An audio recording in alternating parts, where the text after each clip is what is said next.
Chapter 1706. In the game, it was normal to have the same ID.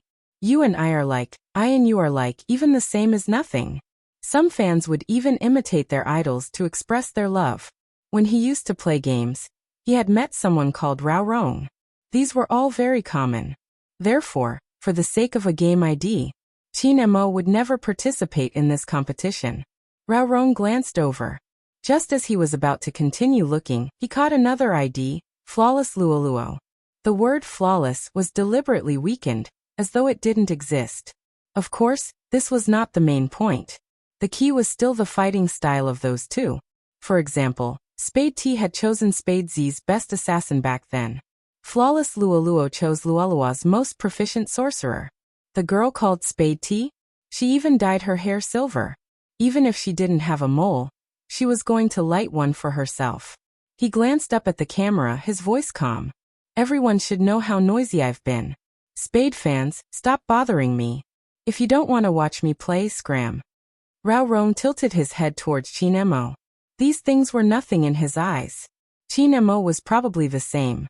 With only this level of strength, it was only natural that he wouldn't participate in a competition. What had happened in the past that made him make this decision? Before he could finish his thought, in the livestream room, a wave of comments popped up. God T is so handsome, we are Spade fans, we aren't here to mess around. Just like the one above, I like Spade Z and Almighty T. In my heart, Supreme Alliance and Spade Z are irreplaceable, but that doesn't affect my support for Almighty T. Go God T. Rao Rong couldn't help smiling, his lips lifting slightly. Little Spade's fan? Seal yourself. Chin Mo threw two words over. Rao Rong chuckled lightly. I'm afraid there really are people who like Little Spade, but it's rather amusing to support him while saying he's irreplaceable. It's normal. Chin Mo logged in slowly. Have you ever taken these likes seriously? Rao Rong lowered his gaze. I'm still a little disappointed. I thought your heart was completely black at that time. Rao Rong knew exactly when it happened. Only Rao Rong knew how he had managed to climb back up. How many times had he felt that it was okay to live in the dark? In any case, this world had always been like this. What is human nature? When you shine, tufted maintenance. When you are defeated, trample at will. Those who say they like you don't know where your despair is. You can't express everything inside you. Because no one understood the saying, with dragon spring on the tongue, killing without spilling blood. Perhaps their love for him was the last straw that crushed his original intentions. The people who defeated us were never our enemies. It's that we've compromised and become like each other. Fortunately, he managed to walk out. Don't be trapped in your heart. Don't fear the future. Because Rao Rong understood. There are human nature in this world that you can't explain. Even if it's just you sitting here. It made people remember why you would give your all to fight a match. Because they were fighting side by side. Because one day, they wanted to fight for the country. Because even though you've been drinking ice for 10 years, you aren't the only one whose blood hasn't cooled. There are also people sitting beside you who have walked out of the darkness and dared to move their mouse again. Perhaps they were the only ones who came out. But Rao Rong believed that there were many newbies who stayed up late to train, harboring the same feelings as them. They weren't faith and they weren't exceptions. The world was big and everyone had their own dreams of being a hero. Chapter 1707. The enter key rang. Chin Mo entered the game. He followed the area announced on the live stream and entered the arena. It was a 5v5 match. When he clicked in, he was at Flawless Luoluo and Spade T's side. But the next second, he clicked on the mouse and went to the opponent's position. This is a smurf and my level isn't high. Can you match me? Rao Rong asked this question for a reason. In Hero, only players of the same level could participate in such a special competition. Unless it was a solo PK, they wouldn't care about such things. Once it was related to leveling up, they would pay attention to the balance of the players and their abilities. They couldn't let a newbie be matched with an expert right from the start. There wouldn't be any gaming experience. However, since these two people were said to be so powerful, they should have at least reached a certain level. How could they be matched with someone of a lower level? Unless they were of a similar level. As expected, Rao Rong took a closer look at their levels and wanted to laugh. No wonder their winning rate is so high. At this level, Little Spade can easily kill 5. Not necessarily. Qin Mo replied faintly. Rao Rong arched a brow. Not necessarily? If the teammate is an actor, he might not be able to kill 5. Qin Mo ignored the teammate who kept asking him to change his hero. This hero could only be used against Spade T. He pressed the confirm button. Rao Rong fell silent, glancing up at the ceiling. Even the results are acted out. But at this level, there isn't a need to act. It can only be explained from the side. Qin Mo paused. Rao Rong replied. MMH. Noob. It was a casual word. Rao Rong. All right, but why can't anyone tell that there are actors? Qin Mo thought about it, waiting to enter the game since there wasn't much to do. They are probably like you. They didn't expect that such a level of competition would require actors. Also, they really can't tell. After all, they are Gio's fans. How would they know such basic techniques? Rao Rong coughed, choking. Aren't you being sarcastic? Of course. Qin Mo screwed the bottle cap back on. If they are her fans, how would they not know techniques? Rao Rong thought to himself, a man with a wife is scary. Qin Mo was even scarier when he had a wife. The people in the live broadcast room did not expect what would happen next. Just like before, Spade T went to the opposite wilderness the moment the game started. Together with flawless Luoluo, they came aggressively. The bullet screen was filled with so handsome, my Spade T is so handsome. Before entering the competition, Qin Mo turned off the live stream. Rao Rong found it interesting. He took his phone and did a search. When he entered, this was the scene he saw. Wasn't he learning from Little Spade? Even Little Spade's ability to turn wild was the same. However, this was understandable. Carnivorous junglers like to take the initiative to attack. Many contestants also had this characteristic. It was also common for players to have a mana counter at the start of the game. It was probably because of Spade T's performance. As she walked, she typed, "Your wilderness is my home." Rao Rong wanted to laugh. Which capable assassin would show off his abilities like this?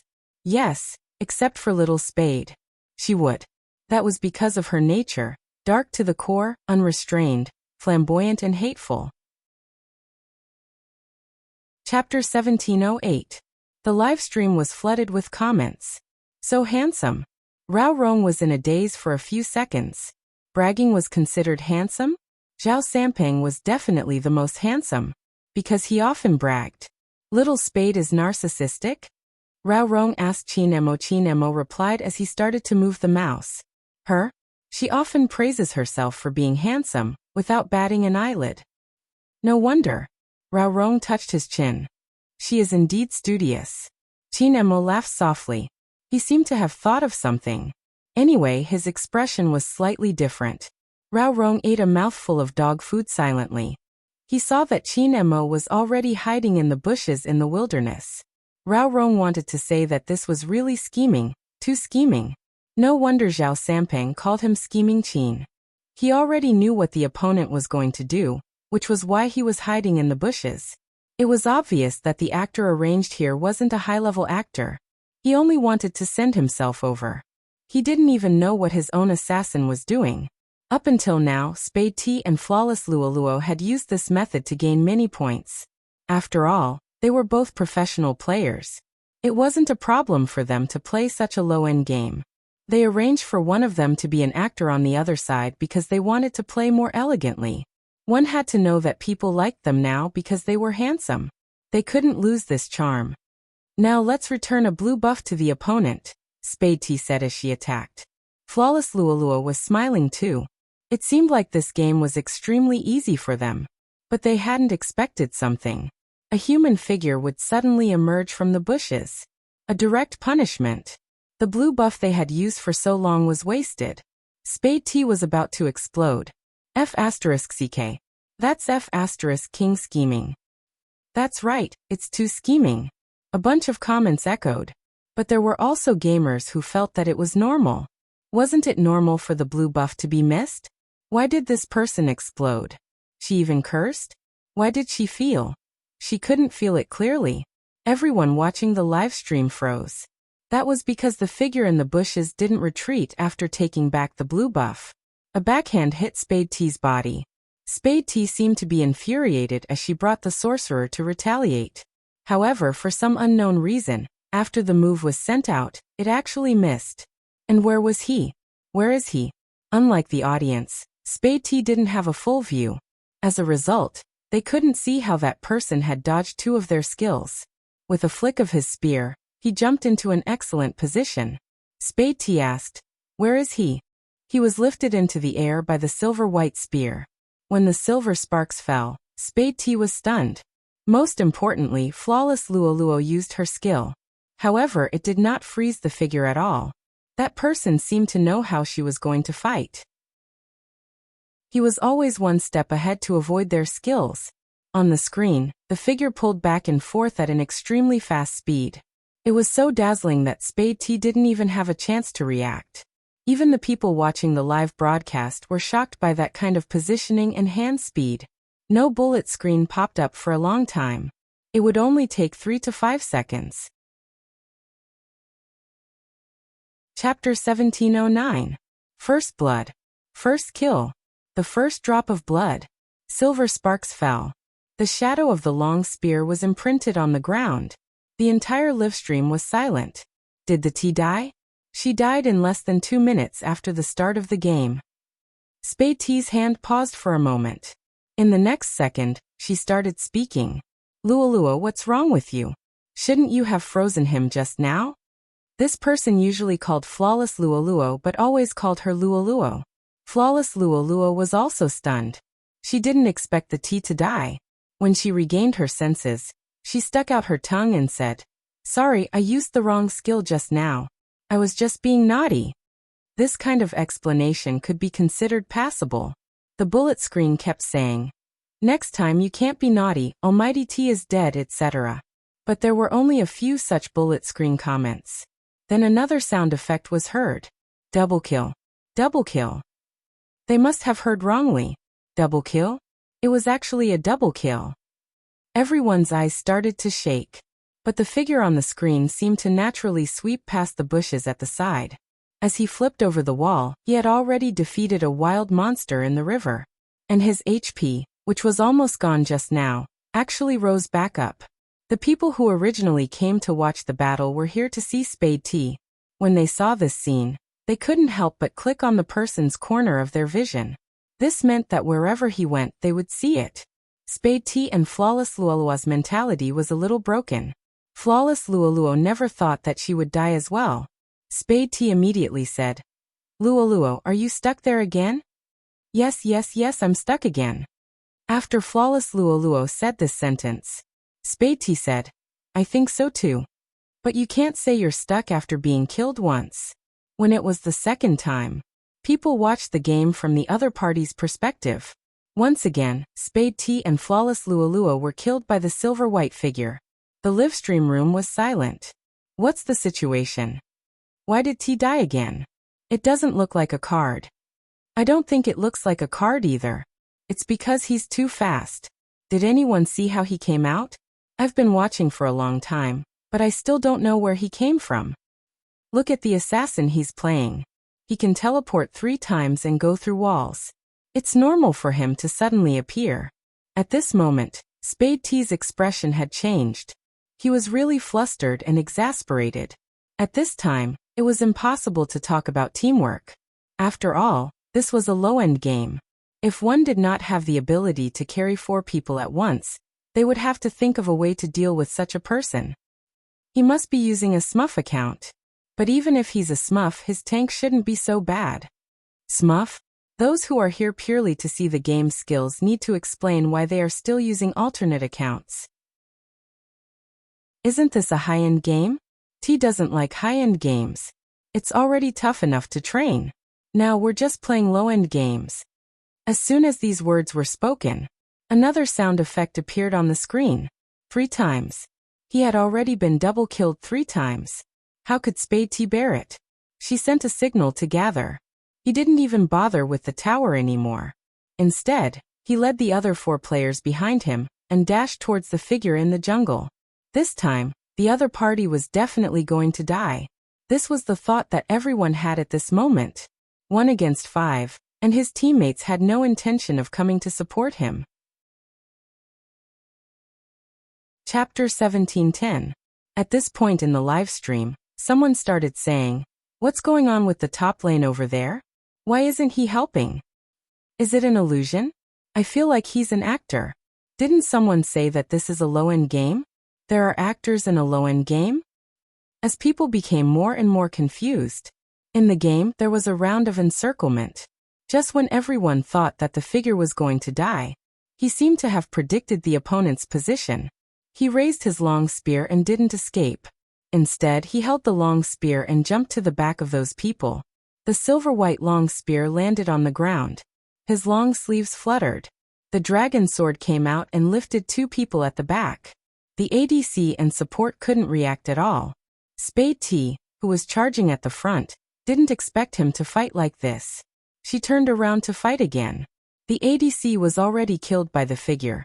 Everyone could see that the silhouette on the screen was like moving clouds and flowing water. A critical hit, and an instant kill. He took 1 out of the 5 people. After killing that person, he could quickly flee, and then turn around to counterattack. The long spear was sharp and caught him off guard. Even if he didn't go on stage, the people watching the live stream could understand what it felt like. Once he entered the scene, his head was taken. Moreover, there were 5 of them at the beginning. 5 of them couldn't stop him. Not only that, people could clearly see 1 kill, double kill, 3 kills. Just like that, in a situation that no one expected. That figure was like the wind that no one could stop. Prediction, positioning, and the awareness of a king. It wasn't that he hadn't been hit before, but every time he was hit, he could kill 1 person. Flawless Luolua was among them. It was too fast.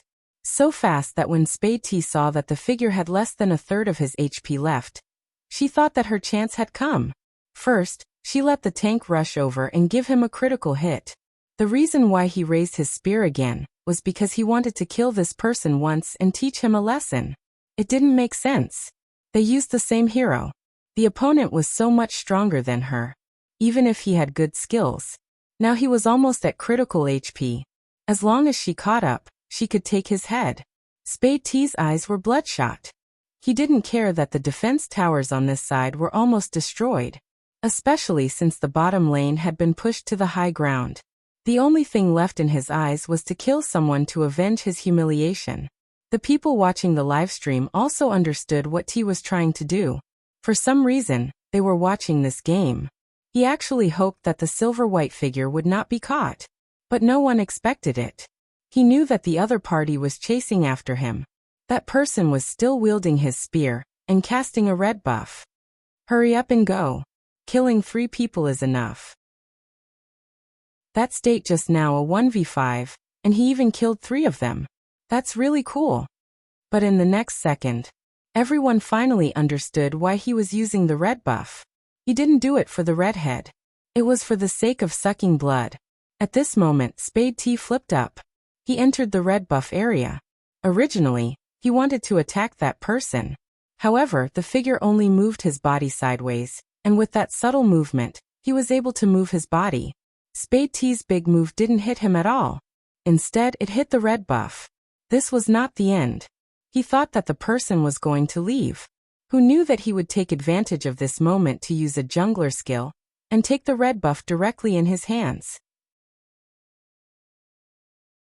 Chapter 17:11. F***CK. Is he asking Spade T to help him with the red buff? Asking the opponent to help him with the red buff. That's a trick. Have you guys seen his results? He hasn't played many rounds. I have. He hasn't played many rounds and he's always the MVP with 0 deaths. I'm so envious. But he has always been a team control player. Why is he playing as an assassin this time? As a team control player, I feel that my previous team control games were all for nothing. Stop talking, look. Look at what? This question only lasted for a moment. On the screen, the silver light fell. After the figure took the red buff, he drew close with his long spear and lifted the opponent into the air. Like a silver-white dragon, it turned around and struck back. It was obvious that Spade T was in a daze. Even her expression was blank. She didn't seem to expect herself to be killed. Because she wasn't convinced, Spade T threatened. "You cheater, I'm going to complain about you." "How is that possible? He only has so little HP and I haven't killed him for so long. How is that possible?" Just as Spade T was shouting, another sound effect played in his ears. Pentakill. Pentakill? He actually got a pentakill. Even the tank was killed by him? The anger in Spade T's mouth seemed to freeze in an instant. The bottom lane had already reached the center of the city. The silver figure with the long spear didn't move at this moment. He just stood there, his wide sleeves fluttering. A line of words appeared on the screen. "How did you guys become professional players?" This sentence was thousands of times more lethal than saying that their names were the same. The people watching the livestream came to a realization. Before this, they didn't think much of it. But this time, Spade T was stunned by her opponent's performance. They liked this person because he gave them a handsome feeling. Now that they looked at him, the glow seemed to have faded. Some people felt that he looked like Z. Z was gone and a new one appeared. Just enough for them to continue chasing. Now they didn't know why. They didn't like him anymore. They didn't like him anymore. Think about it carefully. Back when Spadesy was playing, she could always enter the wilderness alone, clear the red and blue beasts before returning. Regardless of the situation, she could always go against the wind. When he was tired, he would rebuke others, and there were even times when he would speak ruthlessly. His eyes were filled with ambition. But she has never said bad words. But this tea, what they saw was this tea. All of them were taken. There were also some who came to see his face. However, he admired this character of his. What right do you have to question our God T's ability as a professional player? But none of that was important. More importantly, those who actually played and watched the competition knew that noobs were noobs. Did they need noobs to raise pigs in esports? After the match, Chin Mo removed his black headphones. Spade T wanted to throw the blame at Spadesy's fans. At this moment, Sister Turtle came out. Chapter 17:12. In an instant, those IDs that had been abandoned filled the entire screen. "I'm in Jiang City, waiting for you to come back. I'm in An City, waiting for you to come back. I'm in Border City, waiting for you to come back. I'm in." It was just a short minute. Thousands of replies, one after another, increasing at a speed visible to the naked eye. Some people said that this was a true Spade fan. Those who were active, looking for the same image. They just liked Z's outer shell and handsomeness. Hence, just because there was a slight resemblance, they felt that the other party was the person in their heart. This was understandable. After all, making oneself happy was the most important, regardless of who the other party liked. But true Spade fans would only appear at such times. Some of them were students, some were office workers, and some were newbies who had just entered society. They stopped abruptly. Some emotions that had never been numbed surged out from their eyes. That group of people had used one competition after another to tell everyone what it meant to survive in adversity, to be strong against the strong. When you grow up, you will understand that nothing in this world is easy. But you have to believe that we humans have always been fireflies on the ground. We can make a comeback and pluck the stars. If you are really tired, then ask, can the dream in your heart be awakened again with this group of people? When the news came out, Spade T, who had just been slapped in the face, didn't believe it at all. But this didn't affect the continued popularity. Spade T's plan was to stick to the other party. But not everyone would be like those who like to be in a shell. Spade T still didn't understand. True Spade fans wouldn't care about her at all. Hence this time, there wasn't any effect. Those people were only waiting for one thing. That was it true? That group of people was coming back. Was it true? At this moment, in the city center of Jiang City, in a tall building, one after another, figures strolled in. Swoosh. The door of the base opened. Light shone in. Rao Rong was still sitting in front of the computer, his black hair covered with headphones, his hand by the side. Chin Mo was wearing a black and red uniform, standing in the middle with his back facing the back. The two words China behind him with flames fluttering in the wind. It was as though one could hear the beating of the heart. After hearing the sound of the door, he turned his head. Wherever his gaze landed, Bojiu, Xiaojing Lin Feng, Yunhu Luoluo, Feng Shang Coco Lin Chentao In Wuyao Zhao Sampang. These people were still the same as they were in his memory. They were youths in the prime of their youth. They were all wearing the same uniform. On the cuffs, there was a national emblem. They stood in a straight line in front of the door, their sleeves fluttering in the wind, a faint smile on their faces. They're all here. Qin Emo opened his mouth, his voice calm as though he was exchanging pleasantries with an old friend. Let's begin. It was just a short sentence, but it seemed to be able to shake something. The aura he exuded made the assistant standing behind him freeze on the spot. However, it was not that there was no reaction. After all, the higher-ups had asked him to take care of these esports players. But that scene was too cool. He was so handsome that the assistant couldn't help but raise his hand. With a click, the photo was formed. Qin Emo stood at the front. Everyone behind him had a gleam in their eyes. The photo was posted to the official account. There was only one sentence accompanying the picture. Chapter 17:13. In many people's hearts. They were really a group of gods. They gathered the best esports players in China and formed a Chinese team. Just looking at the photo and name list would make people want to know about the month before the start of the World League. How would they live? Everyone must be handsome. Zhao Samping did think he was handsome. But, scheming Qin, are you serious? You want us to wake up at 8:30? Zhao Samping looked at the timetable in front of him, feeling as though he had entered a thief's nest. Qin Mo's voice was calm. For the sake of everyone's health, we will wake up at this time in the future. Hee, you must be joking. Zhao Samping turned towards the person beside him. Ask them, how many of them can wake up? Bojiu raised her hand lazily, smiling devilishly. I can't wake up. Zhao Samping shouted, look. Qin Emo glanced over. Bojiu had a serious expression. Think about it, if someone can guide me every day, I can still wake up. After all, it's never dreams that wake me up, it's beauty. Zhao Sampang's mouth twitched. He shouldn't have relied on little Spade to rebel. How could she say something like that? Esports doesn't wake up early. In Wuyao indicated that this matter had to be discussed. Coco let out a yawn to express his thoughts. Qin Emo glanced up. At the latest 9 a.m., I want to see you in the living room. You have already washed up and are having breakfast. I've been on a diet recently and won't eat breakfast. I should be able to wake up later. Zhao Samping was trying his best to sleep a little longer. Qin Emo sat there nonchalant. I heard you don't like bitter gourd. Is that right, almighty fatty? No one likes bitter gourd, right? Zhao Samping blinked. Why? Scheming Qin. Are you trying to change our meals?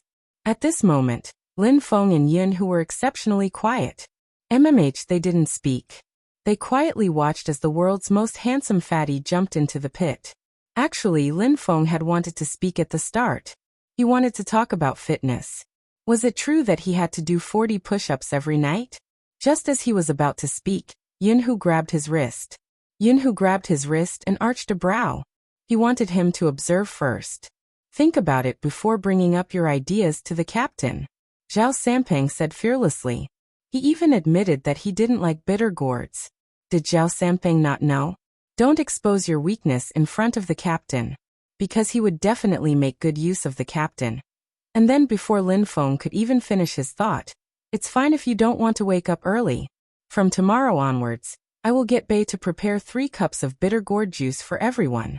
Those who haven't woken up by 9 a.m. can just drink it. 3 cups of bitter melon juice? Zhao Sampang's expression changed. This must be a joke. 10 days of closed-door training, starting at 9:30 a.m., training at 12 o'clock p.m. During the afternoon break, it's fine if you don't want to run. You have to drink 3 glasses of bitter gourd juice and do push-ups at night. Qin Emo glanced at the people opposite him. Since we are representing China, we have to look good, don't you think so? They said it was a den of thieves. Zhao Sampang and Lin Feng looked at each other. Chapter 17:14. Qin Mo sat there calmly. His noble aura didn't diminish in the slightest. It was as though he had seen through them. He said casually, "I have already submitted your information to the committee. If you choose to leave now, you will be considered as betraying your country." Betraying your country? Zhao Sampang glared at him. Scheming Qin. Why didn't I know that you would use morals to pressure people? Qin Mo was calm. Do you know now? Zhao Sampang shook his head. Shameless, too shameless. Qin Mo looked at him and suddenly smiled. It was a little warm. It seems like Almighty Fatty can't wait to taste the bitter melon juice. Zhao Sampang's back stiffened. He didn't say another word. After a long time, a higher-up came to visit the members of the Chinese team and asked, "You guys used to be the first and second in command of the team. What method did Qin Mo use to allow you guys to get along peacefully?"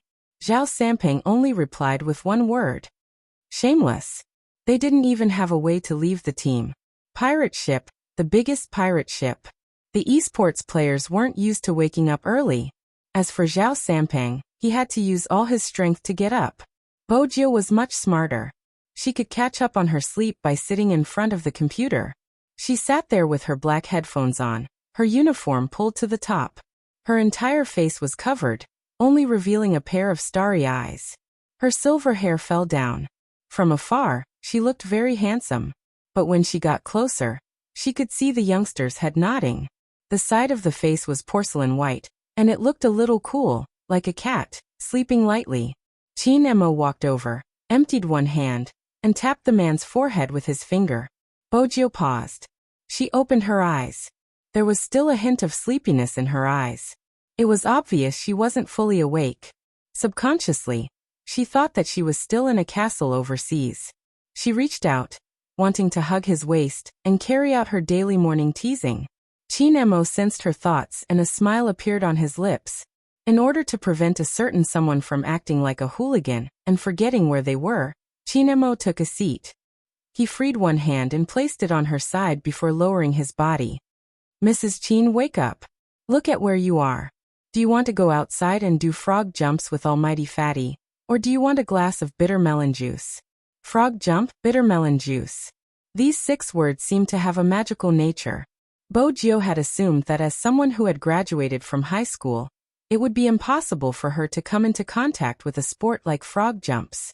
It was really too embarrassing to turn his hands behind his back and squat there and jump around like a frog.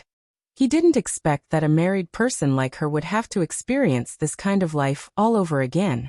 Most importantly, the frog was not jumping inside. Instead, it was to be at the plaza outside the building. It was a business district after all. A row of people were doing frog jumps, still wearing their uniforms. It was really eye-catching. In the beginning, even if it was embarrassing, it was only in front of passers-by. After that, some fans came to catch them. Every day, they would bet on who would wake up late to do frog jumps. Even people as thick-skinned as Zhao Sampang and Bo Jiu wanted to maintain their image. The photo of Bo Jiu with a lollipop in her mouth and randomly posting frog jumps was still circulating on the internet. Chapter 17:15. However, it wasn't easy to beat a loafer. The next day, Bo Jiu was still in the group being punished. Other than her, there was Lin Feng and Zhao Sampang. Frog jumps. What did Zhao Sampang look like when he jumped? Besides, Shameless Qin didn't allow them to wear masks. Zhao Sampang couldn't catch his breath. He turned to Bo Jiu. "Little spade, I'm not a troublemaker. You're scheming Qin's wife, but he's still punishing you. If I were you, I would divorce him." Bo Jiu bit the lollipop. She felt a little depressed. She placed her hands behind her head and jumped again and again. Her silver hair moved along with her. He was so handsome that the girls around him kept raising their phones. Their faces were still red, and their hearts couldn't take it anymore. Their big spade was so handsome that they wanted to take him home and raise him. However, the person supervising the punishment was Almighty Qin. He held a cup of green liquid in his hand.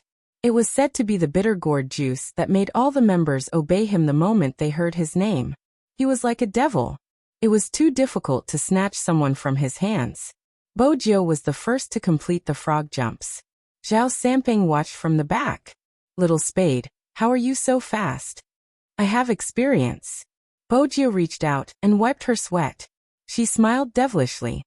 I was often punished in high school. These 20 frog jumps are nothing. I can do one round around the entire field. Zhao Samping smirked. Is that something to be proud of? Almighty fatty. After Bojiu was done with her punishment, she found a wooden stick.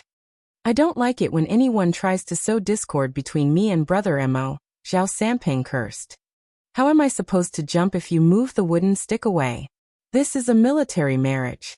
If you continue to spoil it, I'll get someone to arrest you, Bojiu said nonchalantly. She didn't move the wooden stick in front of him. Almighty fatty is so handsome. A wooden stick is nothing. Zhao Samping couldn't jump over.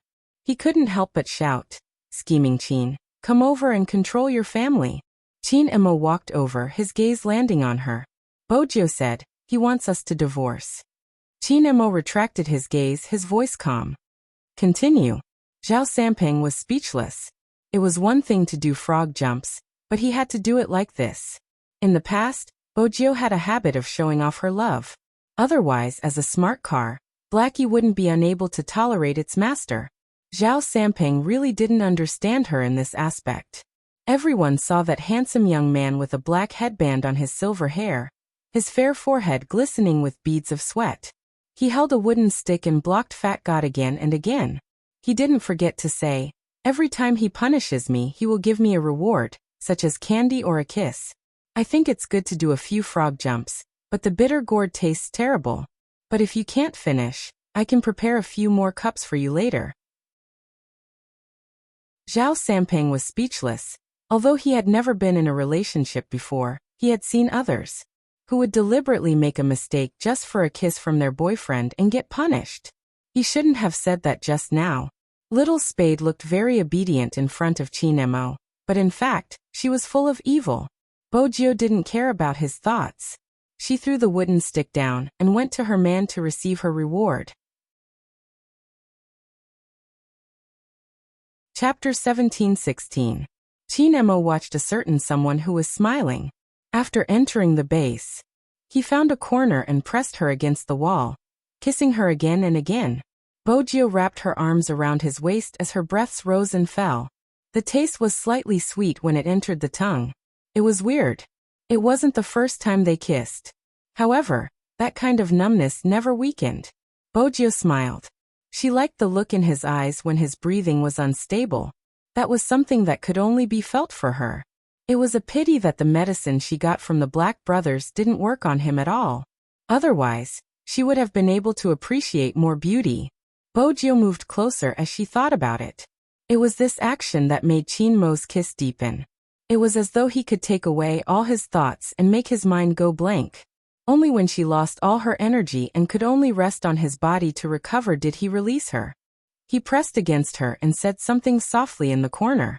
After tidying her uniform, he said, I admire Mrs. Qin's attitude in protecting our marriage. Keep it up. Bojiu's lips were still numb. She didn't pay attention to what Qin Mo said. This was the problem of kissing for too long. Every touch brought with it a numbness. The two of them wouldn't be intimate in public, but there would be occasional kisses. This didn't affect their performance. On the contrary, everyone in the team used the limited time to improve themselves. Whether it was their physique, ability to withstand pressure, technical layout, or their hand speed. As a control sorcerer, Luoluo used her abilities to prove that she hadn't slowed down. Everyone had problems to overcome. Uncle Ian was thinking about how to overcome his current self. He had reached a bottleneck before. Qin Mo brought over the past information and the tactical analysis of the various teams in the world. At that time, they would be considered to have entered a battle state. They understood one point clearly. Next, they were going to bring esports out of the country. Every country had sent their strongest team to face the challenge. What they could do was to train well and be more prepared. As for other things, they were a team that grew stronger the stronger they were. On the battlefield, they wouldn't just be at their current standard. Except for China. Some of the Japanese team members would also represent their countries. How could Yusishin and Hoshino not be among them? Only during this period of time. No one knew what was going on. There seemed to be a barrier between the captain and the vice-captain. The captain rarely spoke. Apart from playing games, he didn't say a single word. The vice-captain was the same as before, sleeping more than awake. But the captain's condition was still not right. Even though the captain had a very beautiful face, the sharpness that seeped out from her bones made many people want to persuade her, but they didn't know how. Moreover, the Japanese didn't want their captain to lead the team. If it wasn't for the vice-captain defeating them all by himself, they would definitely be unconvinced. But even so, the captain still looked cold. It seemed like he had been in this state ever since Spadesy's wedding. That was strange. Captain should be happy that Spadesy was getting married. That way, no one would be fighting with Captain for the vice-captain position. Why did Captain seem to be distancing himself from him? Chapter 17:17. In Japan, gangsters were allowed to have legal activities. Yusishin was the 19th generation leader. His usual hobbies, other than gaming, were racing and drinking. Moreover, almost everyone here knew about it. It was best not to offend Yusishin. Because he was a snake, he could spit out a red tongue. Don't think that just because he had a pretty face, he was a pretty boy. Many people didn't even know how they died because of this. Now there was someone who didn't know his place, and wanted to take him away in the nightclub. Yusishin drank a little too much today. He wore local clothes and with his long hair, it was hard to tell if he was a man or a woman. But after meeting his eyes, one should know that he didn't have any femininity. But even so, there were those who couldn't move when they saw a beauty. Do you want to leave with me? I still have a lot of alcohol with me. The person who said this was the beauty who was drunk, and wanted to take the chance to take her away. Unexpectedly, before he could place his hand on that person's shoulder, there was a creaking sound. His wrist was forcefully broken by that person. When the pain came, there was only a scream left. Yusishin laughed coldly and pushed him away. He looked down at him and spat out one word. Scram. That person's expression changed in fear. Yusishin reached out and pushed his black hair to the back of his head. He glanced to the side. The bartender immediately brought a new bottle of alcohol over. He was afraid that something would happen to the master here. Why didn't his brothers come over? They must have received orders to stand around. What about young Master Hoshino? Why didn't he come? As long as young Master Hoshino came, then there would be true peace. If not, who knew how many people would have their hands broken tonight? Tell me what's wrong with me? Yusishin suddenly spoke. He wasn't like an ordinary person who couldn't speak clearly after getting drunk. His face didn't look sloppy at all. It was still handsome and sharp. But as a follower, what's wrong with the master? This was a question that was asking for death. Not answering? Yusishin scoffed. After he stood up, he glanced at one of the beauties who was still dancing and raised his glass. What kind of place was this? A place to have fun. After the beauty saw this, she walked over. Yusishin lifted the other party's chin and seemed to smile. He could really win over both men and women. What do you think is wrong with me? He was too handsome. He was so handsome that it was hard to breathe. How could there be such a person? His hair was clearly longer than his own, but it was like a demon that bewitched all living beings. The beauty moved closer, wanting to kiss his lips. But Yusishin pushed him away. Then he shook his finger. This won't do. Why? The beauty didn't think that a person like him would like a man. The uncle who came up to her just now was blind. Just by looking at this person's wolf-like eyes, it was clear that he would not bow down to anyone. He was the one who was fatally attractive to girls. Especially now, when he began to tug at his collar. Very hot? I can help you cool down. You must be thirsty after drinking so much. My car is just outside. Yusishin listened to her words and suddenly smiled, but before he could speak, Yusishin suddenly smiled. Someone was walking toward them. Chapter 17:18. It was Hoshino. He was wearing a white shirt and a sweater from late autumn. He was carrying a cat in his arms. From afar, he looked like a character that walked out of a manga. It was hard to ignore him. The bartender instantly revealed an expression as though he was saved. Yusishin's eyes paused for a moment. His thin lips were a little nonchalant. I haven't drunk enough, I won't go back for now. Hoshino threw the cat into his arms.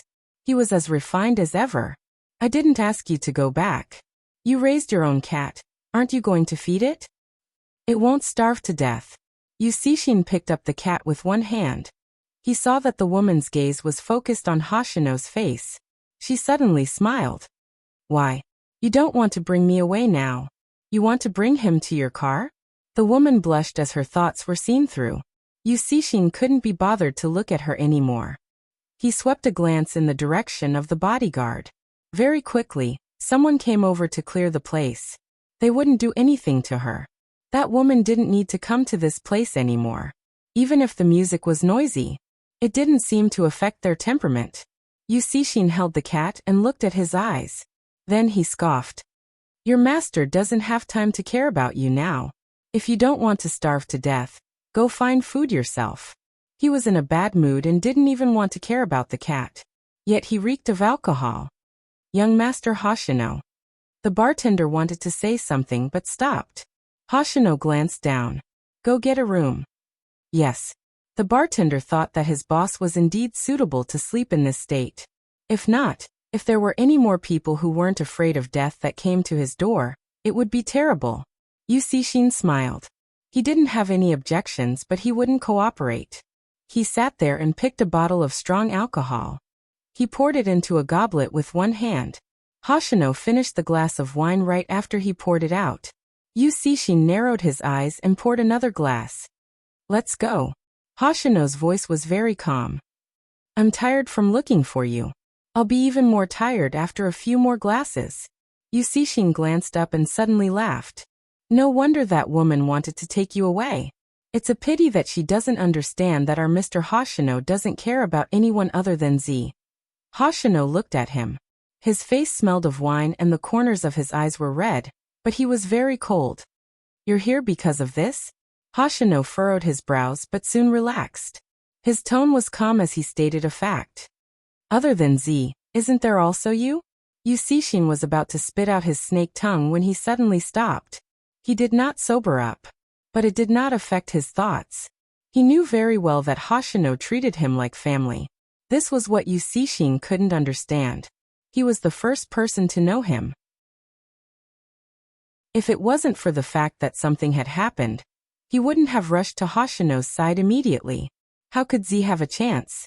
Even until now, Hoshino was still keeping his promise with the Bo family. He was doing it willingly.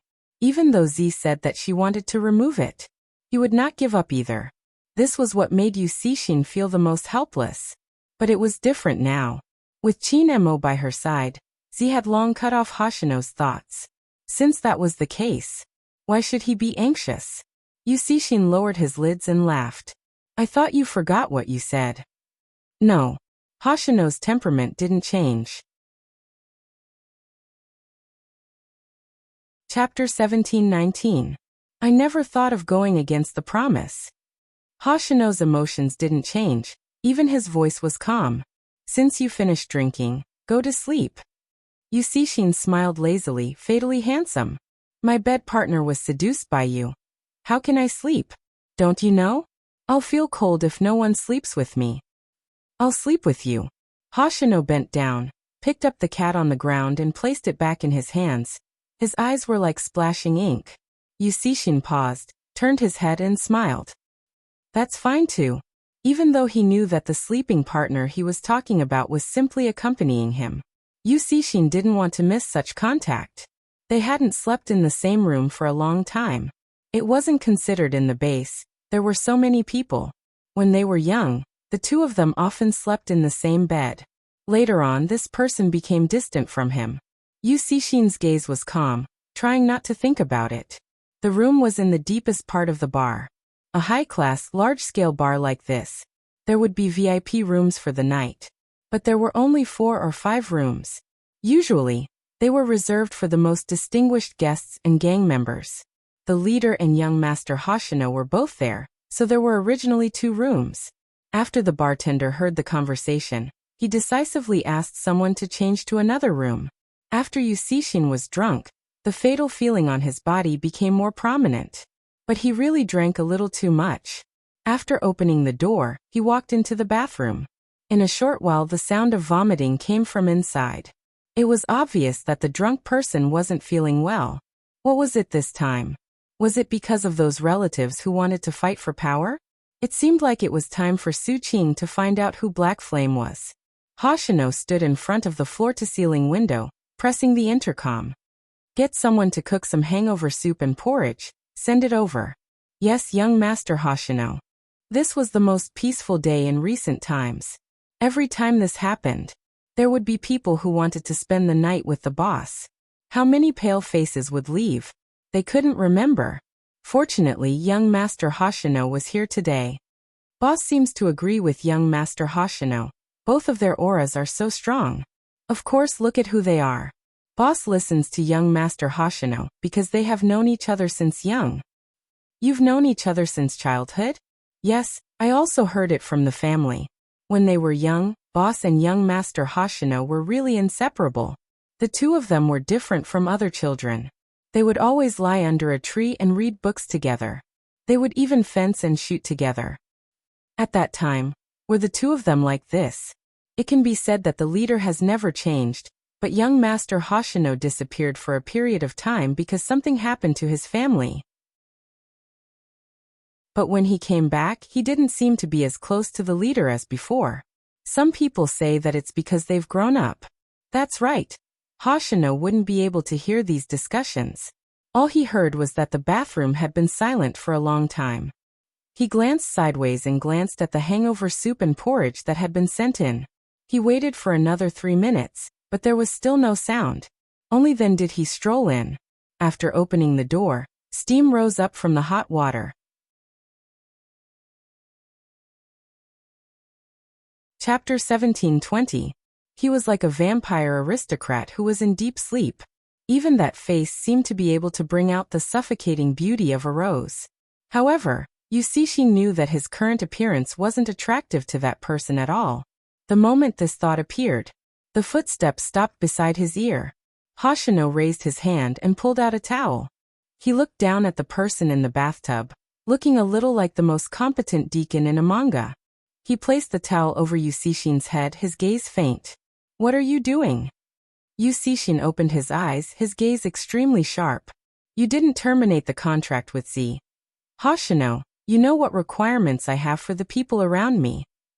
Hoshino's voice wasn't loud or soft. What requirements? You can only look at me. Yusishin stretched out his hand and pulled his collar, the smell of alcohol lingering. Hoshino glanced down at his hand, his aura didn't change. Didn't I say earlier that I will abide by the words I said when I entered the main family? Since I became a death attendant, I will only look at you in the future. The main family's contract is really useful. Yusishin's smile deepened, but there wasn't any warmth in his eyes. Hoshino checked the water temperature. It's getting cold. Wipe it clean and come out. With that he stood up. He could hear the splashing sound behind him. Yusishin did walk out of the bathtub with a towel around him, but the first thing he did was to hug Hoshino's waist from behind. Then a low voice sounded. You promised to sleep with me. Don't go back on your words. Hoshino glanced down and felt the moisture behind him. He didn't take this action to heart. He just glanced over and said faintly, let go. Yusishin's extremely beautiful eyes narrowed at this moment. Then he said slowly, I won't let go. Hoshino's aura seemed to always be like this. He wouldn't allow anyone to continue messing around. Even Yusishin was the same. He removed the hand on his waist and walked out of the bathroom. Yusishin's gaze, which was about to follow the back view, sank. That person walked in again, a bathrobe hanging on his arm. Lower your head. Yusishin still reeked of alcohol. He did as he was told. Hoshino reached out and helped him put on the bathrobe. Looking at his unhappy face, he thought about it and said slowly, I'll stay with you like I did when we were kids. Isn't that enough? Yusishin paused but didn't raise his head. Like when we were young. Hoshino grunted in acknowledgement. His gentleness didn't change. He handed him a towel before walking back to the bed. Yusishin wanted to say, "You know I want more than this." But he didn't say this out loud. In any case, they were going to sleep together later. Since there was a breakthrough, then there was no need to think too much. At most, he would use force. Thinking about this, Yusishin's lips curved upwards. That kind of smile indeed looked like a beautiful snake spitting out its red tongue. However, it was clear that his seductive androgynous beauty, under his deliberate efforts, did not arouse that person's interest. Yusishin smiled. When he came out, he saw that the person was already lying on the bed. Yusishin simply walked over. First, he pressed down on Hoshino's wrist. Then, he bent down slightly. Under the bathrobe, porcelain white could be faintly seen. It was cold to the touch. Many people felt that he was a cold-blooded animal. It was probably because Yusishin's body temperature was slightly low. He lowered his body and his gaze met Hoshino's. Indeed, he had to use force. Chapter 17:21. Before Yusishin could do anything, he was pressed back by Hoshino's backhand. Yusishin narrowed his eyes and said slowly, "Aren't you going to abide by the agreement and be my shadow? Aren't you going to let me touch you? You're so drunk that you don't even want your hand?" Hoshino leaned against Yusishin's ear when he said this. Yusishin glanced down. Indeed, because of the alcohol, his strength was weaker than usual. "Why? If I really make a move, will you really break my wrist?" "No." Hoshino looked at the handsome face that was inches away from him. His gaze was still the same as usual. This word made Yusishin bury his face into the pillow. "Then let go. It seems like you really underestimated your influence on me. If you speak into my ear like this, I'm going to have a reaction, huh?" That made Hoshino notice something. He wasn't joking, he was serious. His brows unconsciously furrowed, and he loosened his grip as he stood up. Yusishin, who was released, leaned there lazily. There was a sharp beauty in the corner of his eyes. "Why? Are you frightened?" Hoshino glanced at him. "When did it start? Don't you know that I don't discriminate between men and women?" As Yusishin spoke, he tilted his head and lit a cigarette in his hand. When he smoked, he was very handsome and had a kind of mischievousness. Hoshino retracted his gaze and took a step forward. Yusishin spoke again. "You want to break off your relationship with me? Or do you feel disgusted?" Hoshino turned back and looked at the person who laughed wantonly. He remembered that this fellow was like this when he was young. He would laugh no matter what he encountered, including when his mother tried to attract his father's attention. She often made him go to the main family with a swollen face. When he was young, he looked like a doll. He could make use of his surroundings, and no one could tell that he had cried before. It was said that children who were used as tools by their biological mothers didn't like to talk. But Yusishin was different. The smile on his lips would never disappear. Who bullied him? He would get revenge. He just needed to wait. Because of this. That was why he was here. Moreover, Yusishin didn't really like him when he was young. Hoshino could feel that although the man was smiling at him, there was no warmth in his eyes. But even so, the two of them were not the kind of people who would tear off their disguises. The innocence of a child seemed very far away from them. To some extent, no matter how unwilling they were at the time, they were still people who accompanied each other. In the first month, they will be like many sensible children. He would call him when he saw him. "Hoshino, let's go practice fencing. It must be very interesting." Later on, the two of them confirmed that neither of them was pure. He didn't even greet him when he saw him. And he was even more so. On the 4th month, they were still together, but they had a childish fight. Because he saw his mother hitting him. Yusishin threatened him. "If you tell anyone about this, none of us will have a good time." At that time, when he said this, the corners of his mouth were still curled up, just like now. But his hands were trembling, and his eyes seemed to be swirling.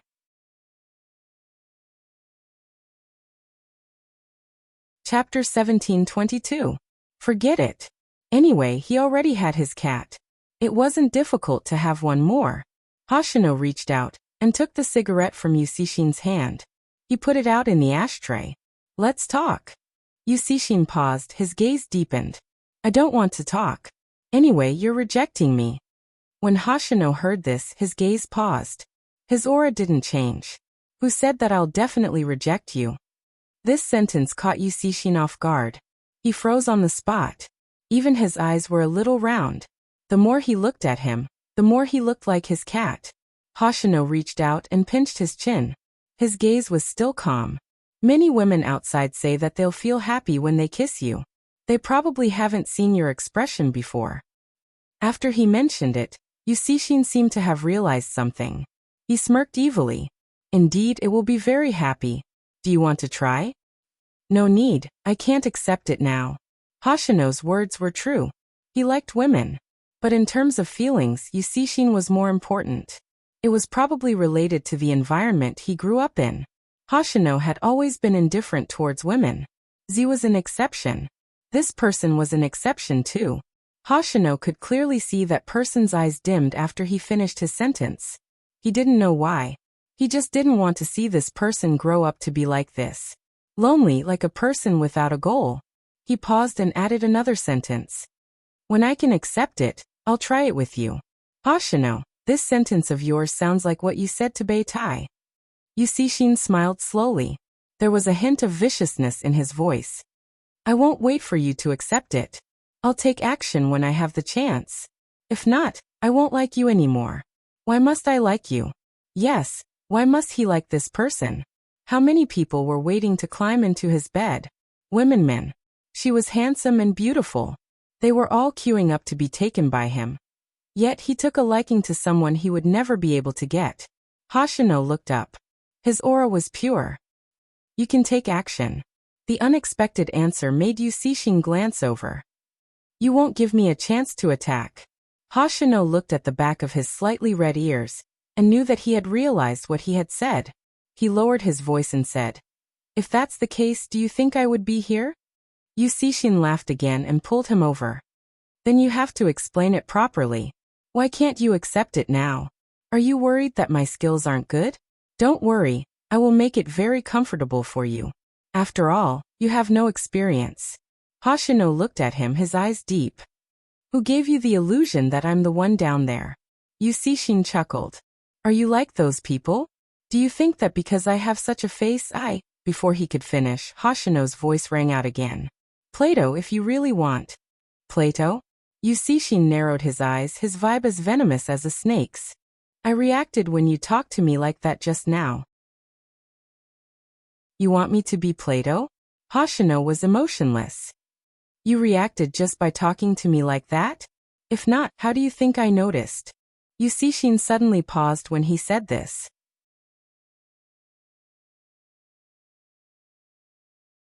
Chapter 17:23. The only thing Yusishin could feel was the slight coldness coming from his fingertips. When it touched his waist, he felt a numbness that caught him off guard. Even his eyes stopped moving. Hoshino looked into his eyes and said slowly, What about this? Yusishin didn't move because his body reacted faster than his brain.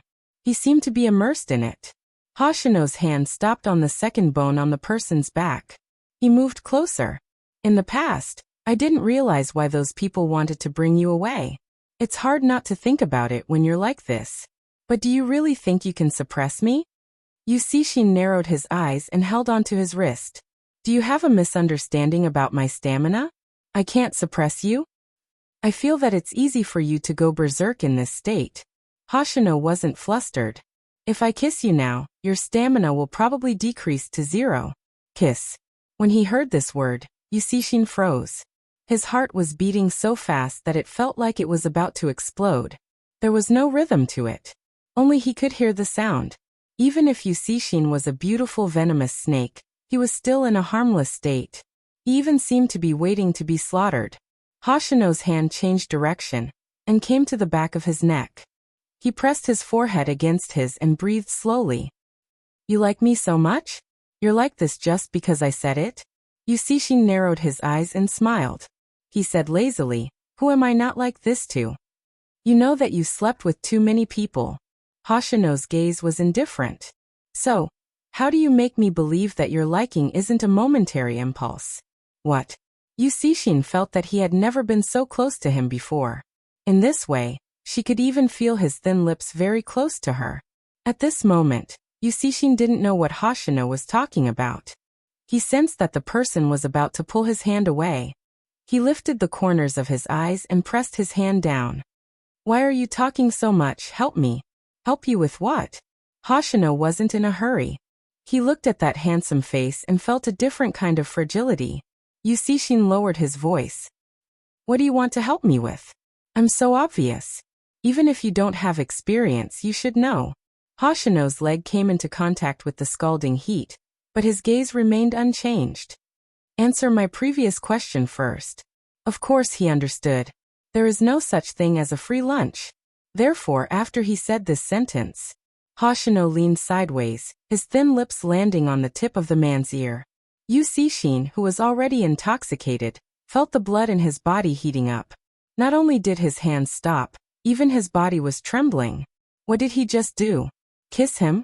He didn't stay for too long. Even when he only felt a flash of numbness. He didn't plan to continue kissing her. Yusishin had never felt that he wanted someone to continue touching him so much. It was as if he was suffering from skin hunger. This made Yusishin's breathing a little chaotic. What's the problem with the previous one? His brain had stopped working, because until now he had never felt like this before. He was so greedy that he didn't know how to be satisfied.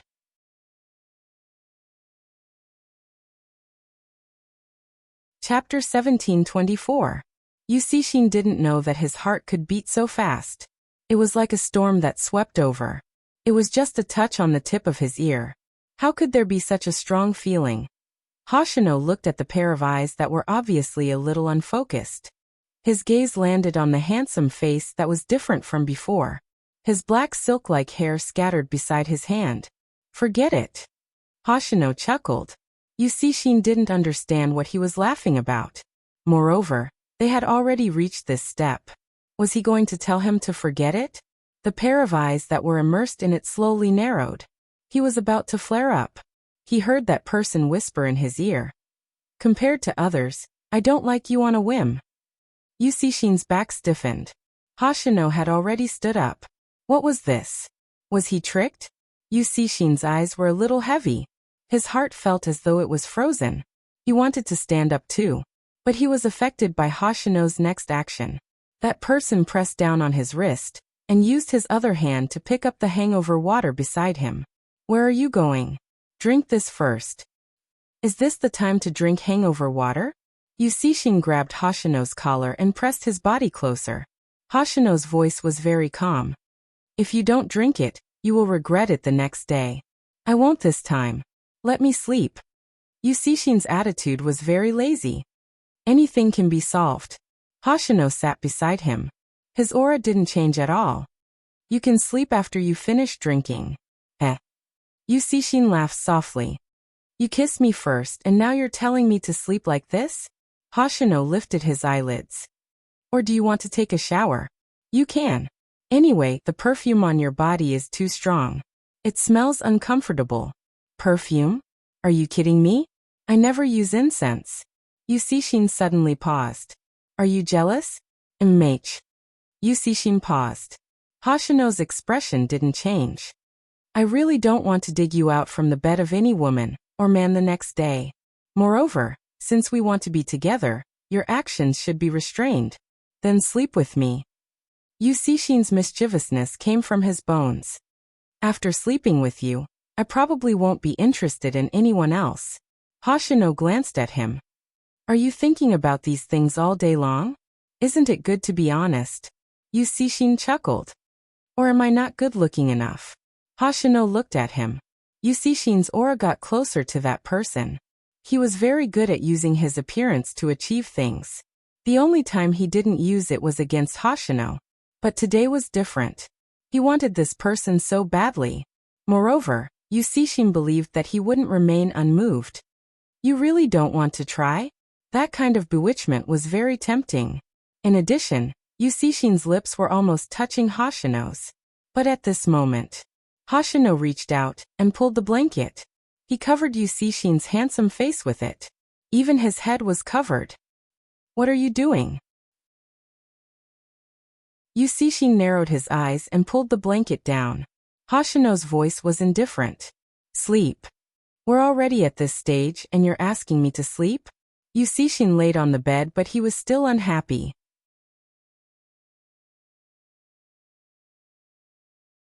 Chapter 1725. Was the future long? Sometimes Yusishin felt that the Chinese language had a charm. It was because a few simple words would make people feel that his future wasn't cold anymore. He wasn't going to wake up from a stranger's bed when he couldn't sleep. He seemed to have been like this since he was young. He could always find a sense of stability in this person. And this was the first time Hoshino looked at him with such a gaze. It was like the water in the mountain stream, and as tough as a rock. There was a little snow in it, but it didn't feel cold at all.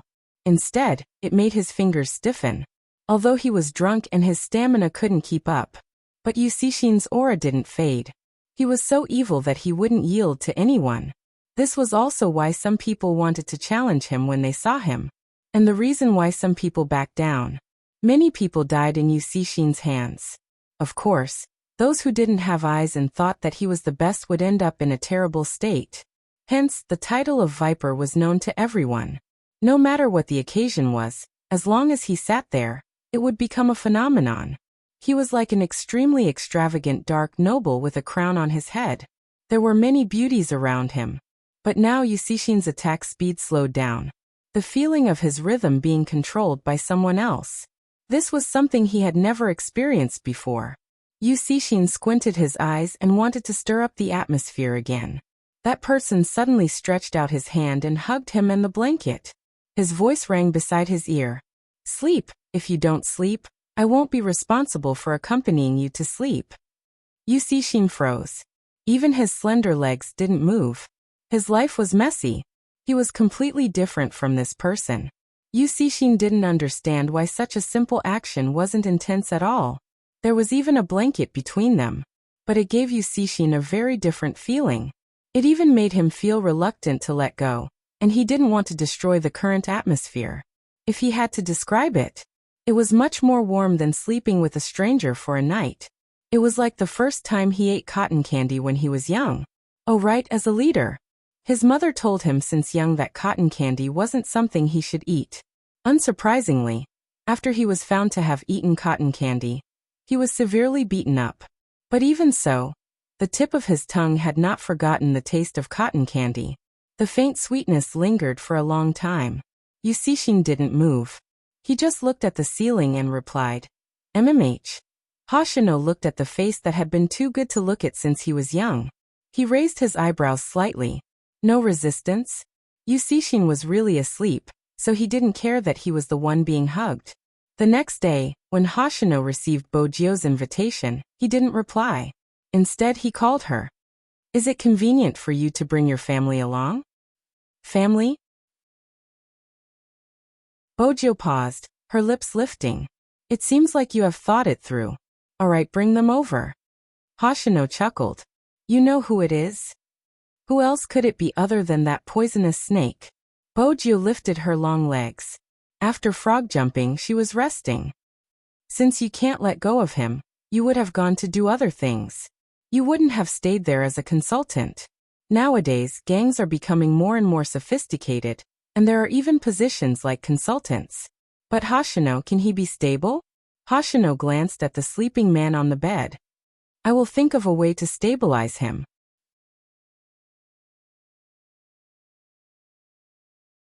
Chapter 1726. From what she knew, Yusishin would get up from other people's beds every day. But he would never have sex with those people. It was probably because of his childhood trauma. Similarly, his popularity would never last long.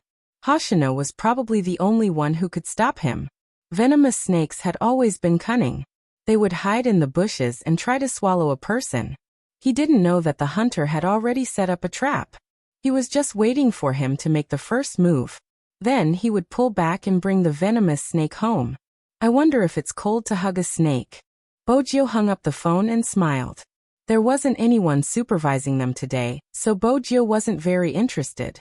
She muttered to herself. She heard a voice beside her ear. Aren't you going to train properly? Wait a moment, I'll buy a box of heat pads for Hoshino first. I'll give it to him when we go to Milan. Bojo leaned against the railing behind her. She didn't even look up as she tapped on the shopping page. Her other hand was casually placed at the side. The ends of her hair were still slightly wet. The youngster looked clean and evil.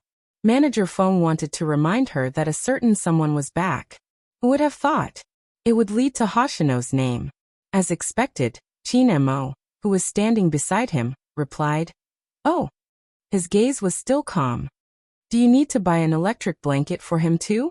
"An electric blanket is good, it can conduct heat." Bojo paused.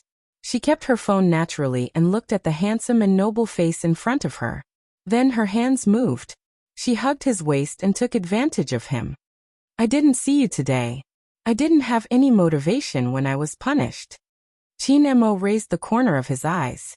"Madam Chin, where's your face?" "I ran away from home temporarily." Bojo looked up lazily. Chin-mo signaled to her that there were people around. Bojo noticed them. Since her obedient disciple wasn't among them, she glanced over. Her evil smile was obvious. It was basically saying, "Don't you think you're a little extra?" Zhao Samping couldn't tolerate it. He had seen many people showing off their love, but he had never experienced such a strange one. Of course, she couldn't be a third wheel. She wouldn't be able to eat dinner if she did that. Bojo watched them with a smile. When they were gone, she lifted her head and kissed the lips that were inches away from her. There was a faint smell of tobacco. Chin-mo didn't allow her to be insatiable. Even though there was a smile in his eyes, he had to clarify his principles. "Why did you buy Hoshino thermal pads? You see Shin's body temperature is slightly cold." Bojo wasn't pleased that her kiss had been interrupted. She arched a brow. Buying such things might improve their relationship. Chin-mo asked casually, "Their relationship?" "MMH, don't ask about that. Don't hang out with them in the future," Bojo replied casually. "You're too pure, it's easy for you to turn gay." Chin-mo lowered his lids. "Easily gay. This thing has always been affected." Bojo smiled faintly. "I respect everyone's sexual orientation, but I hate the idea that the same sex is the only true love. Besides, Hoshino and young Master Xian are both bewitching. Brother Mo, don't ever think about it." Chin-mo swept her a glance. His voice was calm. "Give me your phone." Bojo arched a brow. "Brother Mo, don't you think you're behaving like a girl? Why are you looking at your phone?" "Give it to me," Chin-mo repeated. Bojo handed it over.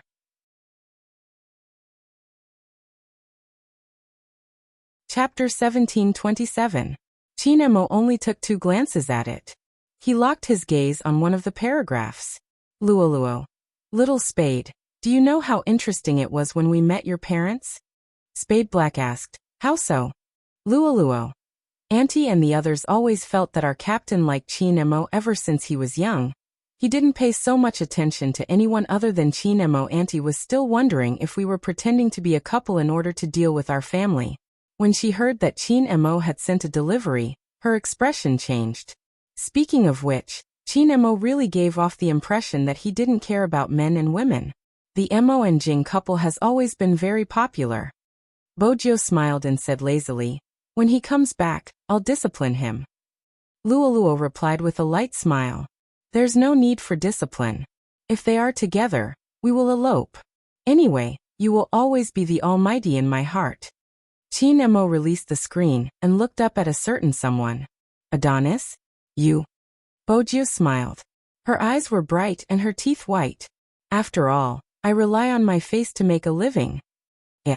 Chin-mo laughed. He reached out and pinched her face. He seemed to be testing the thickness of her face. There was a double meaning in his words. "Indeed, you rely on your face to make a living." The force wasn't painful. Instead, it made it easier for her to hug his waist. It was all a trap. Bojo knew that, but in front of a beauty, her heart was itching. "In the past, I only needed to guard against girls. Now I need to guard against guys." Bojo looked up. She was still smiling. "You are really a beauty that brings trouble." "But Brother Mo, When you discuss tactics with Captain Xiao, don't have any other thoughts. Captain Xiao has a girlfriend now. It's illegal to destroy other people's relationships. Qin Mo listened to her nonsense with a serious expression.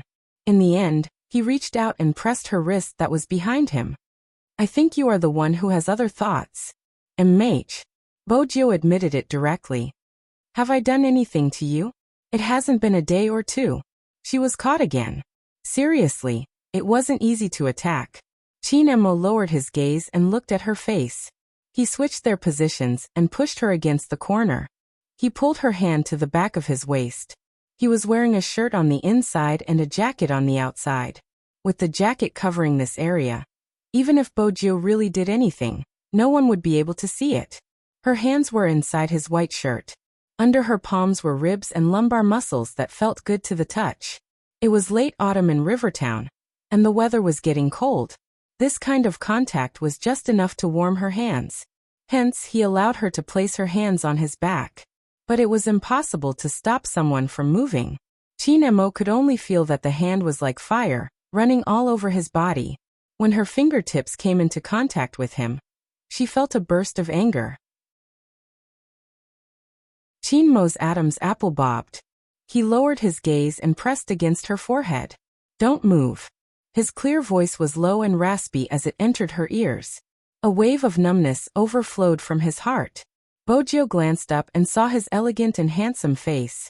Due to the influence of some things, his breathing was no longer as steady as usual. Even the corners of his eyes were a little different. He held her waist and brought her neck to his lips. Abstinence and excitement mixed together. Bojiu knew that only she could make him like this. Chapter 1728. She couldn't help but want to be close to him. However, he placed his head on her shoulder as though he was avoiding her on purpose. He was extremely reserved. Then he pushed her away, his gaze still unstable. Let's go. That was it. Bojiu arched a brow, slightly unhappy. She lowered her head and looked at her fingertips. She felt that it was time to use the drugs she dug out from the Black brothers on a certain almighty. After all, they were going to Milan the day after tomorrow, because they were going to face the National League. Hence, the training standards had to be high. Other than ensuring sufficient training, they had to rest well. They definitely didn't have time for a relationship. It wasn't easy for them to have a break today. No wonder Bojiu had some thoughts. Anyway, they were going home. Bojiu lifted her thin lips. Once they were home, there would be a chance for her to make a move. Qin Mo walked in front, the feeling around his waist still lingering. His deep gaze deepened and the corners of his lips lifted slightly. In the hall, it wasn't easy for there to be no keyboard sounds today. Zhao Sampeng felt that scheming Qin was very flirtatious today. What's wrong with your shirt? Didn't he usually dress neatly? He even said that if he couldn't even dress properly, he shouldn't come out. He had to pay attention to his image. They were a Chinese team now and they represented the country. Hence, even he didn't wear flip-flops anymore and dressed according to the rules. What was wrong with this fellow now? Today is a break. Qin Mo's voice was calm. Zhao Sampeng smirked. What has that got to do with your messy clothes? A break is considered private time. Qin Mo glanced at him. My shirt is wrinkled because Jill lifted it. Zhao Sampeng froze. F***ck. He was feeding him dog food again. Then why didn't you tidy it up? Qin Mo said slowly. You don't have a girlfriend so you probably don't understand. It feels good when your girlfriend lifts your shirt. That's why you purposely didn't tidy it up. Have you ever seen a couple in love like the two of you? The girl lifted the guy's shirt. Little Mobe was standing beside Zhao Sampeng, carrying her school bag. There wasn't any expression on her fair face. Almighty Fatty is always dealt a blow. Why do you still want to be abused by my master's wife? Zhao Sampeng thought. That's really hurtful. She caressed Mobe's head with her right hand. Don't say that, your master Fatty is an esports player with the most girlfriend fans. I have to pay attention to my image. Girlfriend fan. Little Mobe furrowed her brows slightly. The world is so strange. I thought everyone only looks at looks. Zhao Sampeng was about to vomit blood. Am I not handsome? Do you want to hear the truth? Little Mo Bei asked seriously. Zhao Sampang paused. How was he supposed to answer this rhetorical question? On the other hand, Luo laughed as she watched from the side. His gaze landed on the small figure before turning towards Bojio. It's a pity. Bojio raised a brow. When Luo smiled, her long hair hung down. She was indeed beautiful. It would be a pity for Bei if the Supreme Alliance disbanded. A little. Bojio chuckled. But she will come back one day. Luo glanced sideways. Are you so sure? Does she not want to fight anymore?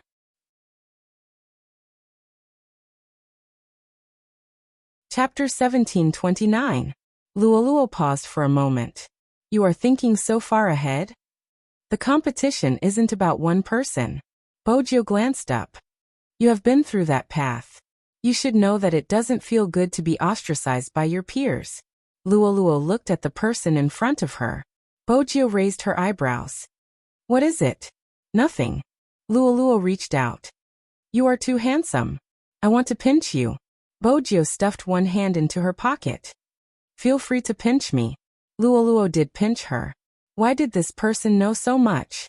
Usually, she wouldn't even say a word. This was probably gentleness. Luo turned her gaze back to the small figure not far away. That child's black hair was a little longer. It hit his eyelids and he was secretly mocking Master Fatty. Occasionally he would free his hands to help them wipe the keyboard and carry water to drink. He never said he was tired. The bitter gourd juice they drank was made by Little Bei. Basically, during holidays, Bojio would let Little Bei stay in the base. Other than the people in the team, no one else knew. That was because Bojio paid for Bei's meals.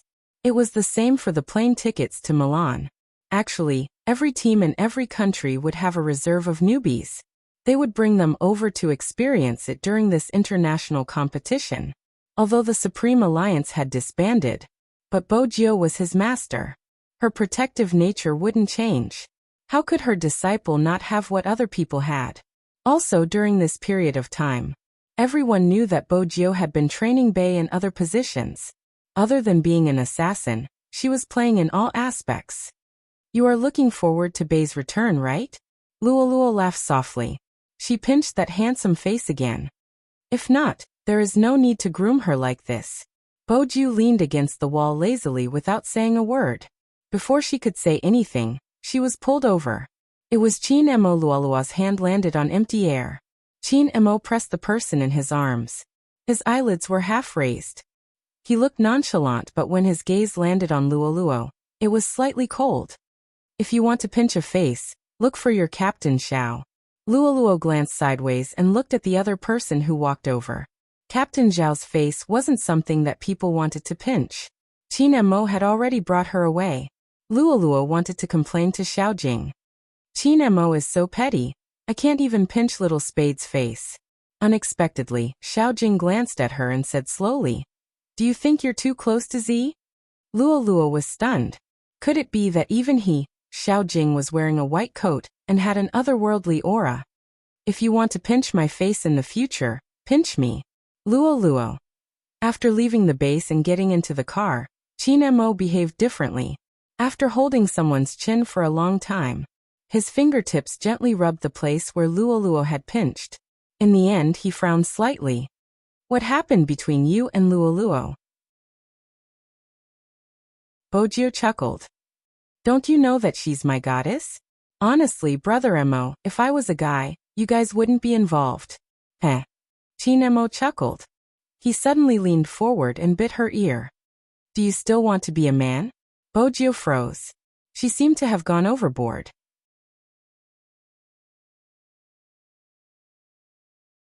Chapter 1730. When Bojio heard that voice, she wanted to hug him. But recently, a certain someone liked to play hard to get with her too much. For example, now. After saying that, he sat up straight and even tidied his sleeves. He looked as though he didn't want her to get close to him. But he was abstinent and noble. Bojio's heart itched. The corners of his mouth curled up into a smile. No matter what, she had to sleep with him today. The place they were staying in was Chin Mo's loft apartment. There was no need to get 2 more rooms. Husband and wife should maintain a relative sense of distance. It wasn't suitable to put this matter on Chin-mo. When he was young, he was used to raising a certain little Bojio. It was even more so now. This kind of idiot who liked to flirt was the most suitable to be kept by his side. At this moment, Bojio was deep in thought about how to use the drug on Chin-mo naturally. Even when Princess came to provoke her, she didn't care. Princess's big face was a little confused. He stretched out his claws to provoke her again. Bojio broke into a smile and took out 2 wine glasses. Then she picked up a bottle of red wine. The entire process was always done with a handsome look. Although Bojio's cooking skills weren't good, but she, who had infiltrated all the big nightclubs, was a professional at drinking. Of course, Chin-mo saw her actions. His gaze was a little indifferent, but his eyes deepened. He didn't show anything. Instead, he turned his head and continued to deal with his steak. Bojio naturally reached out and hugged Chin-mo from behind. "I can help you cut the vegetables." "Forget it." Chin-mo glanced sideways. "Help me get the onions from the fridge." Bojio had something to do. She diverted her attention slightly. Her intentions couldn't be too obvious. When the two of them were in the kitchen, basically it was like this. Chin-mo cooked. Bojio would help him by the side. Until a long time later, a little boy asked, "Mommy, you don't know how to cook. Why are you always in the kitchen? This is called excessive waste of public resources." Bojio's voice was evil. "What do you mean excessive waste of public resources?" "That's because you haven't learned the term feast for the eyes. I'm standing here, of course, to admire your daddy's beauty." Hence, the little boy flipped through the dictionary that day. He felt that his mommy had some misunderstanding about the term feast for the eyes. It was terrifying to use this word to describe his father. Of course, this was a story for another time. The little man hadn't come out yet. There is only one cat here. It wouldn't affect Bojio's naughty mood. Once the steak was in the pot and the aroma of the steak sizzled, she took the opportunity to pass one of the wine glasses to Chin-mo. It was the same when they were on Fifth Avenue. Before eating the steak, he would drink a little wine. Cooking in such a leisurely evening would make people feel more relaxed. That was why she handed him the wine. Of course, Chin-mo wouldn't reject her. He gently swirled the wine glass, smiled, and took a sip. The corners of Bojio's lips lifted when she saw him drinking. Sure enough, if he wanted to trick him, he would have to do it in his daily life. "Watch the fire. I'll go get the broccoli." Bojio didn't care about where he was going and replied, "All right." They only needed to wait for half an hour. After half an hour, the drug would take effect, and he would gradually lose the strength to resist. At that time, she could do whatever she wanted.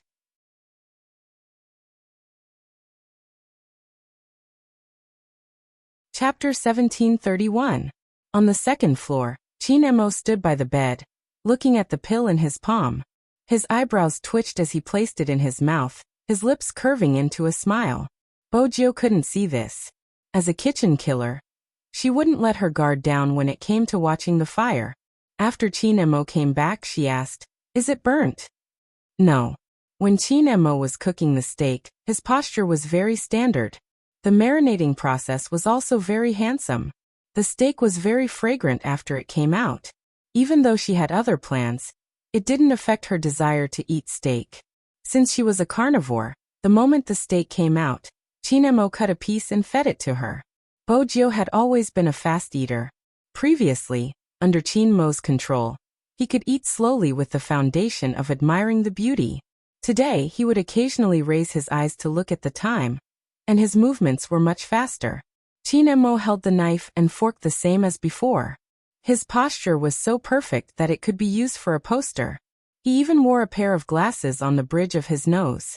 He didn't wear glasses very often unless it was to match his clothes. When they were about halfway through the meal, he put down the knife and fork and pinched the space between his eyebrows. Bojio had been supporting her chin lazily with one hand. When she saw his actions, her eyes lit up uncontrollably. "Why? Are you not feeling well?" "No." Chin-mo glanced at her. "I'm just a little tired." "That's right." Bojio smiled. "Do you want to take a break after eating?" Chinemo lowered his lids. Was this guy that happy to see him fall for the trick? Bojo glanced at the clock, calculating that the medicine was indeed starting to take effect. When it was almost 7:20 p.m., she tapped her fingers on the table. Chinemo reached out and unbuttoned his shirt. Hot. Bojo arched a brow. Chinemo replied, "Mh." His slender fingers undid another one. This time he was slow. When his fair collarbone was revealed, there was an indescribable sense of abstinence. Bojo was elated, but she didn't show it on her face, maintaining her lazy expression. "I'll go adjust the temperature." "No need." Chinemo seemed to want to stand up, but the moment he stood up, he swayed and sat back on the chair. Then he frowned deeply, as though he couldn't understand why he was like this. Bojo leaned slightly, a little worried. "Are you feeling unwell?" "No." Chinmo's voice didn't change. "I just can't use my arms and legs. Is there something wrong with the wine you poured?"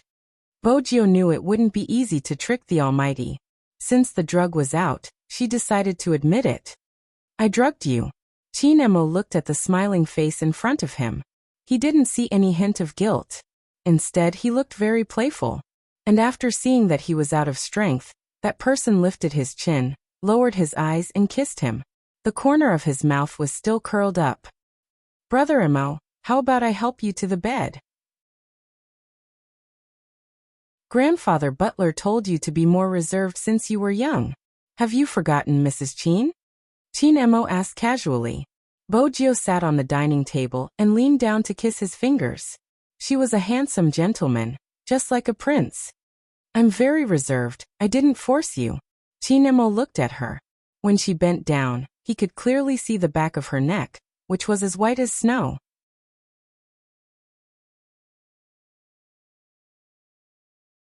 Chapter 1732. Chinemo did the same. Just as Bojo was celebrating her success, Chinemo glanced sideways and kissed the back of her neck. Bojo shuddered. She lost the strength in her hands that were peeling off his shirt. This wasn't right.